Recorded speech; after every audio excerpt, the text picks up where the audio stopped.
My name, Adedeji.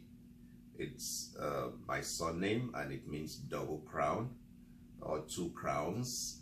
I come from a royal family, and I could have been king too, but because I'm here in Canada, I may not be king again for a while. My state is Osho State in Nigeria, and I moved into Canada because of so many issues that I've encountered back home. There was a case of armed robbery incident in my house, and it was a terrible experience for me. So one day I told my wife, I said, I can't continue to live like this in a place where you are not sure of sleeping and waking up well tomorrow morning. And I don't want this kind of life for my children that are just growing up. So when the second encounter came, I said, well, this is the last straw that will break the camel's back. I'm out of here, and I'm out of here for good. When the situation gets better, then maybe I can consider moving back. Nigeria is a very rich country. I was doing a very good job, and I had reached the peak of my career. I had money, I had a house, I had everything I needed, but the security issue was not there. So I decided to move to Canada so that I can sleep with my two eyes closed.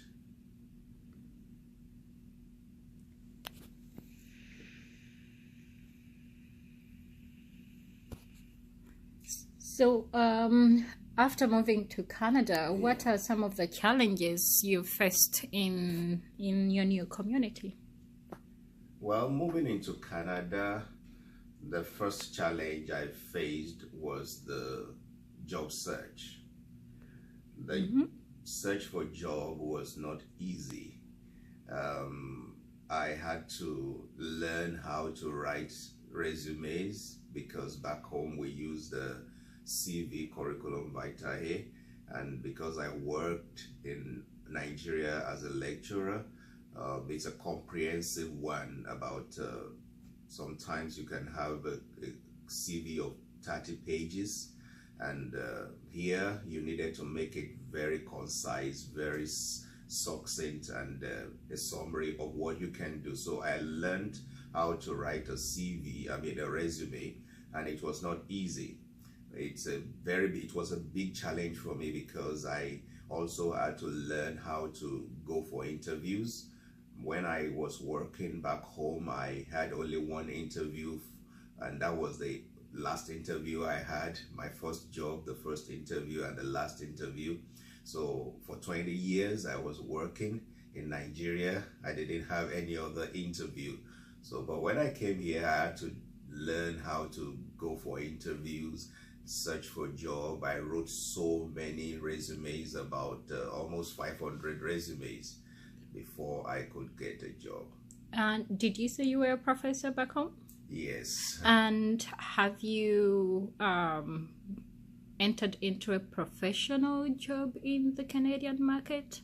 Or are you doing the same job you were doing back home here in Canada? What are you doing at the moment? Okay, at the moment I am an employment facilitator with the Migrant Center. I got the job some few months ago. It's a little bit like what I was doing back home, but also very different. The similarity is because you talk to people, you enlighten people, and also you give them counsel. My teaching back home also, it's like a counseling session because we were dealing with people who were going to be teachers for high school students. So I was a counselor also back home. But here, it's a bit different because you are not always in the class. You only do class, maybe like a workshop for them. So it's a very interesting one for me because I have to meet new people almost every day. Clients come, especially because I attend to refugee and refugee claimants, and when they come and they have different experiences back home. Some of them are going through trauma, some of them are going through stress. I had gone through something like that before, so I can empathize with them. I can also identify with their situation. So it gives me great pleasure to be able to attend to them and also help them to settle down in Canada. So did you get any help in acquiring that job? Or did you go to any settlement service providers for help in helping you integrate and also acquiring the job, or you did it on your own? Yeah, when I came into Canada, I went to Manitoba Start. I did the entry program. I was able to learn certain things about the Canadian culture and how to integrate into the system. But it was not really clear to me until I got into the job search market. And after getting into this job search market and things were not working out the way I feel it should work out for certain weeks, I had to also go to success skills and opportunities for employment. So I was a client there, and this employment services organizations also helped me and opened my eyes to certain things. I had some challenges with my one particular career coach in one of these employment service organizations, because she wasn't able to understand where I was coming from and then what I can do. Because I feel I have a lot of things I can do as a man. I've had experiences in the past where I can lay my hands on different things and excel. So she was not convinced that I could do certain things. And why can you do so many things and not focus on a particular area? So that challenge made me to, I was a little bit discouraged. But when I got to success skills, I was able to get someone who was able to understand me and also help me to be able to look for a particular job that knows I was the best fit for, or a job that was the best fit for me. So I had some of these challenges, but I was able to overcome them. I was able to overcome them in different ways, because I discovered I needed to go out, meet with people, network with people, talk to people. When I first came to Canada, I'm not a person that normally starts a conversation with someone. But when I got into this system, I discovered that for you to be able to succeed very well in the system, you need to go out and start talking to people. So I needed to teach myself how to start a conversation, whether you are in the bus or when you are in the elevator. You just start a conversation with somebody sitting by you so that you'll be able to express yourself.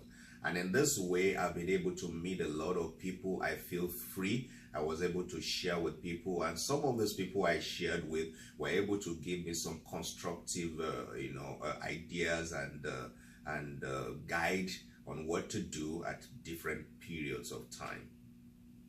Okay. So talking about how you had to go out, talk to people, to be connected.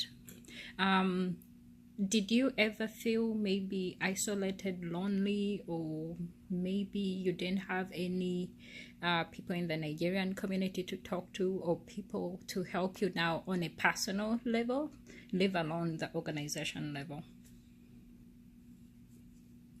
When I went out to talk to people, I had certain challenges, especially from people from my own place, because I don't know, some of them feel, oh, it's this way.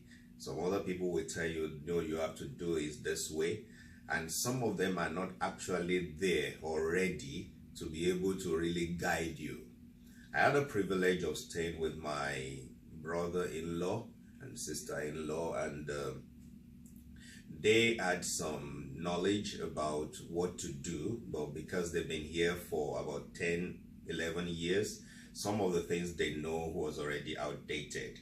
So, but my coming out to meet with people and also going to these employment organizations was able to open my eyes. For example, they didn't know that you can get medication prescriptions, at a lower price in certain pharmaceutical shops. And when I went to Manitoba Start, someone told me that when you go to Costco, their prescription is the lowest. Some people take around $16 per prescription, whereby Costco will take about $3.5. So it's the margin is wide, and then because of the traumatic experiences I had back home, I had some health challenges when I came in here. So I had to go to the doctor, and she gave me some prescription. I had to buy drugs and things like that, and I didn't have much money, and I was wasting money on prescription charges, whereas I didn't know that I could get it for less in certain stores. So some of those people, because of the way they came in, and maybe for them to have stayed here for a long time, they may not know the present situation of things in the town, and they might be giving people wrong counsel. But because I also moved out of my community, and moved around with people of different descent and different cultures and different backgrounds, I was able to get certain information that was able to help me to choose what I needed for myself. Oh, wonderful. Now, going back to, your home country, when you hear my home country, what do you miss most about home? What do I miss much about home? Well,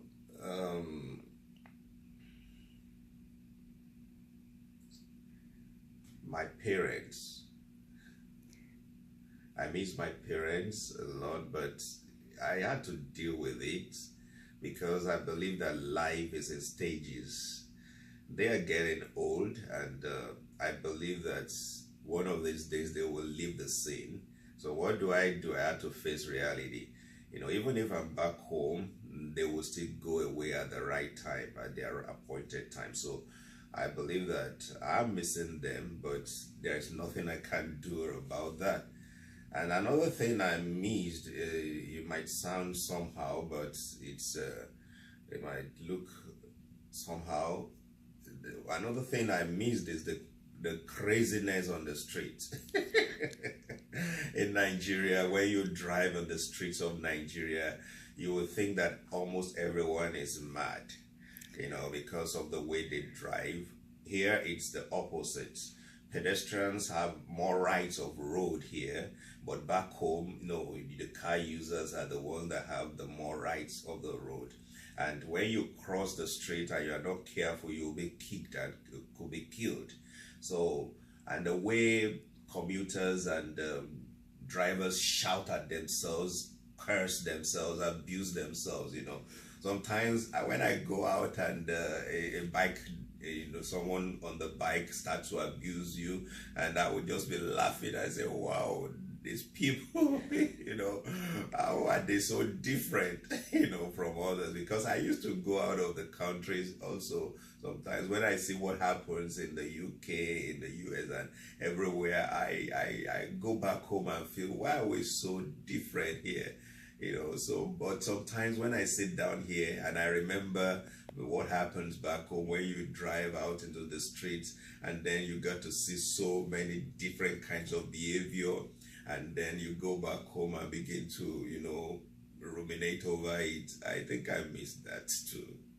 Talking about differences, when you first arrived in Canada, was there anything that, shocked you, or maybe what was your first impression when you arrived?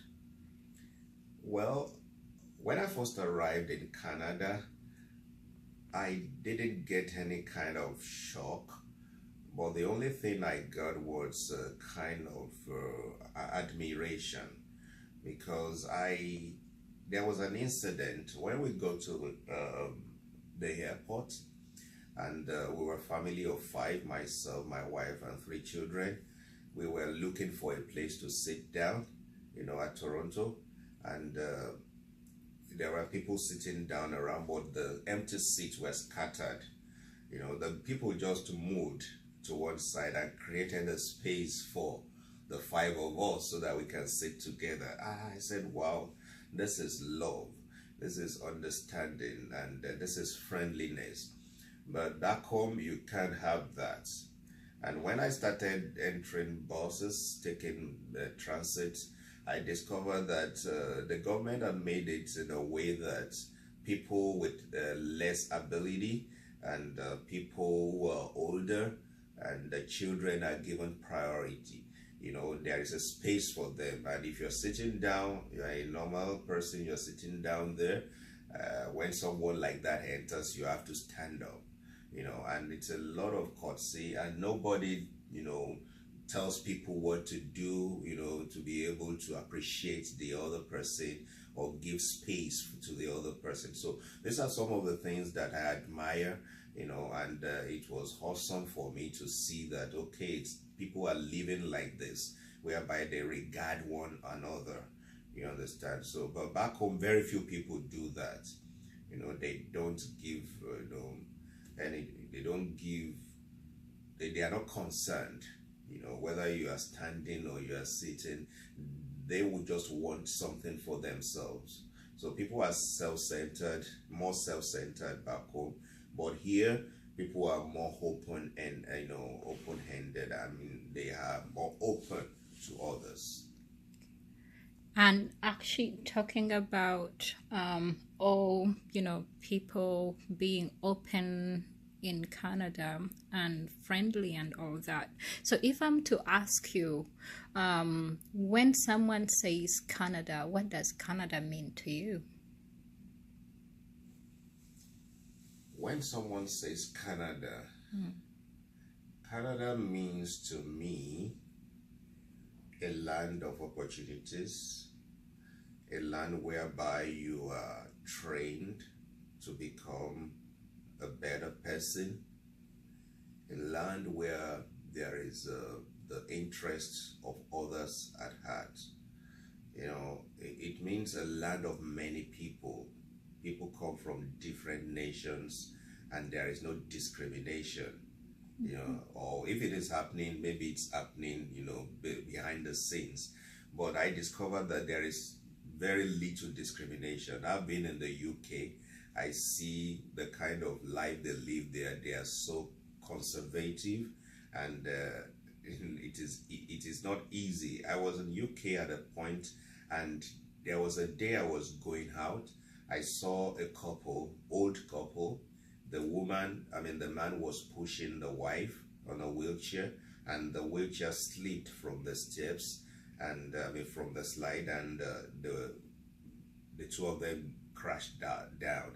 And people were passing, and nobody was helping them. They were calling out for help, so I had to help them and put the woman back on the wheelchair and help the man to stand up. But eventually, when my brother-in-law came back home and I told him, he said, no, that you don't do that, that you could be in trouble for it. I said, why?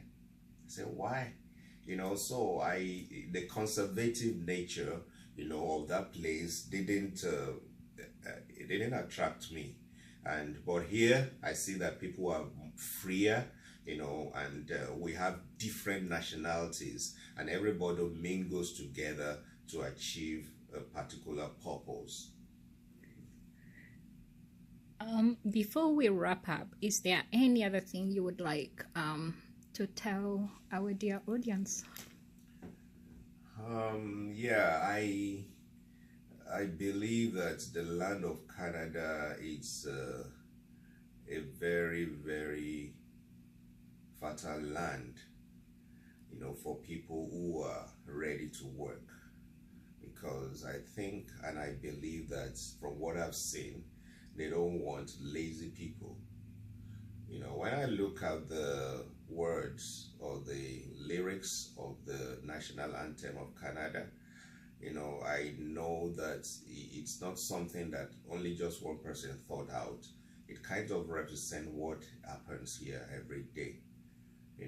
Canada, our home and native land, through patriot love, in all thy sons' command. With glowing hearts we see thee rise, our true north, strong and free, from far and wide, O Canada. We stand in awe of thee, or something like that, then talk about God blessing our land, God heal our land. So I see that in those words, they have a foundation of God, and it is really helping them. Apart from this age in which some things are coming up that may not be, biblical, in the policy and things like that, I believe that foundation matters.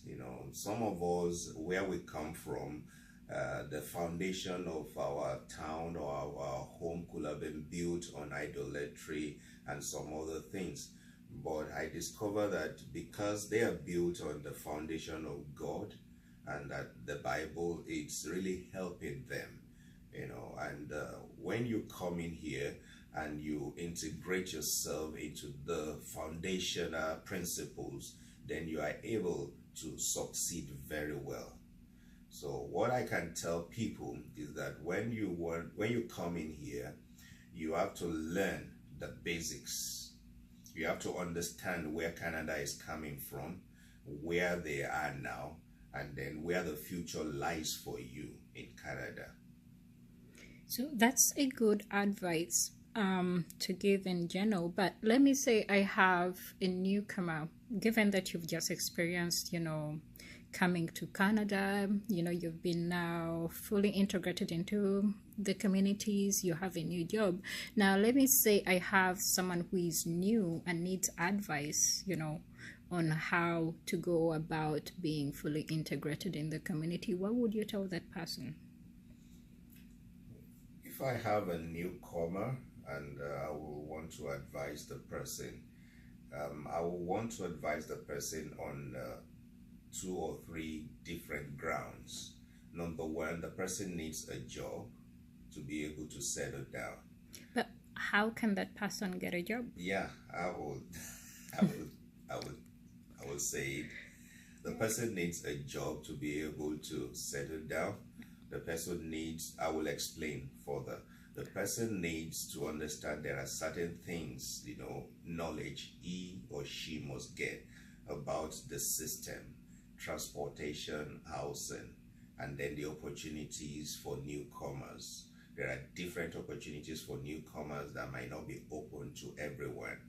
For example, there is a place whereby newcomers can go and get free furniture and free clothes and free things and free food also. And then, but getting a job is the most important thing. If you get a job, you are going to be fully in, you are going to have more, opportunities, to settle down. Now, to get a job, the person needs to humble himself. No matter where you are coming from, no matter how big you are, before you came in here, it's better if you are, a lot of people, some people find job, at the high level when they come in here, but very few. I discovered that if you don't get a first job, some other doors might not open for you. So as newcomers, I'm always telling them, and I will continue to tell them, that you need to start from at least a little level, the entry level. There are entry level jobs depending on your background and your experiences, where you are coming from. If you have experiences in cooking, you have experiences in sewing, you have experiences in warehouse, maybe you are a manager, or a technician, there are low-level jobs that you can look for here to start at entry level and learn certain things about the Canadian workplace culture, because that is very important. If someone does not learn about the culture, he may not be able to fully settle into the workplace system. So I always advise them, for example, the care job. Most people don't want to do it because they feel it's difficult and taking care of people. But one thing is that when you're passionate about people, people will also be passionate about you. That's what I tell them. And I see a lot of people who have not really done that kind of care job before, doing it here in Canada, and they loved it at the end of the day. And some of them even don't want to leave it, but because there are so many people to care for and also cater for here, and many care organizations. So I tell people, start at the entry level and then you can move up the ladder after some time. And that applies to, let me say, someone who has an MBA? Anyone. Okay. And how about for our people back home? What would you advise them? Because they look at us, not only for advice, but they might think our life is just being in Canada, or they might need guidance or some advice, which can push them further. What would you tell them? Yeah, for people back home, it depends actually on who you are and what the kind of future you want for yourself. Because some of my friends will not do what I did because I had already reached the peak of my career before moving here. I was a director, and for me to come here and start at entry level, some people would want to do that. But I look beyond now, I look into the future. So it depends on the person and also the number of your family. Some people have a big family and the challenges they will face might be more. But actually, it's not that easy here, because when they look at us from back, they think that we're just plucking money from the trees. You need to work for the money you earn. And like I said, if you're not lazy, you'll be able to do well here. But if you're lazy, then you may not be able, to integrate well. So what I will advise them is that they should look at their priorities, set their priorities. What do they have, in mind for their future? What kind of future do they want for their generation? Because the step I made and the move I made to come here to Canada was beyond my own existence, because I'm thinking of, even when I leave the scene, what kind of foundation do I want to lay for my lineage? And because I know my children are going to be better than I, because they will have more opportunities that I did not have, in education and also in different areas, sports, music, and the rest. They will be able to express themselves. So if they go back home or go any other place in the world, they will be confident and they will have been equipped with the necessary tools, to survive in any environment. So I took that step because I know what I want. So if they're going to take a step to come here, they should also consider it on the long-term view, the big picture, after now. Is it a present thing they want, or is it a future thing they want? If it is a present, there is so many discouragement. When I came in here, I was almost depressed at a point, because I was going for interviews, I was getting feedback that you did well at the interview, but you don't have a Canadian experience. It took me some time. I started volunteering, spending my money on transportation, going to a place every day, going to, excuse me, I went to 2 different places to volunteer every week. Even I was challenged by my in-laws that you are just wasting time. And I had children, I had a family, they had to feed and things like that. So at a point in time, I was getting depressed because I didn't know what was, have I made a wrong choice? But I knew I have made the right choice, and it's for the future. So I didn't let that temporary situation debar me from achieving what I have set, the goal. So there are challenges actually, but you need to be determined that this is one thing. If I have not started, I won't stop. That's me. And talking about children, how have your children adjusted to the Canadian, living? My children were able to adapt and adjust faster than we parents, because I don't know, that's the way children are. You know, when we came in just before the winter, and when the snow came, the first snow, they blended very well. The school system, they blended very well. We're getting positive feedback from the school that your kids are doing so greatly, you know, and then making friends. Now that I moved from a house to a new place, I just moved. My last born didn't want to move because he was going to change school. He had already made friends there, and I told him, no, you can still make new friends, and it's an opportunity for you to also expand your friendship circle. And he agreed. So they kind of blended well. They are part of the soccer teams.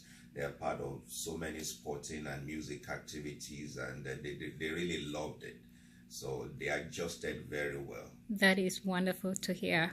So I would like to thank you, Mr. Adedeji, for taking the time to do this video series with us. You're welcome. Yeah. It's a pleasure.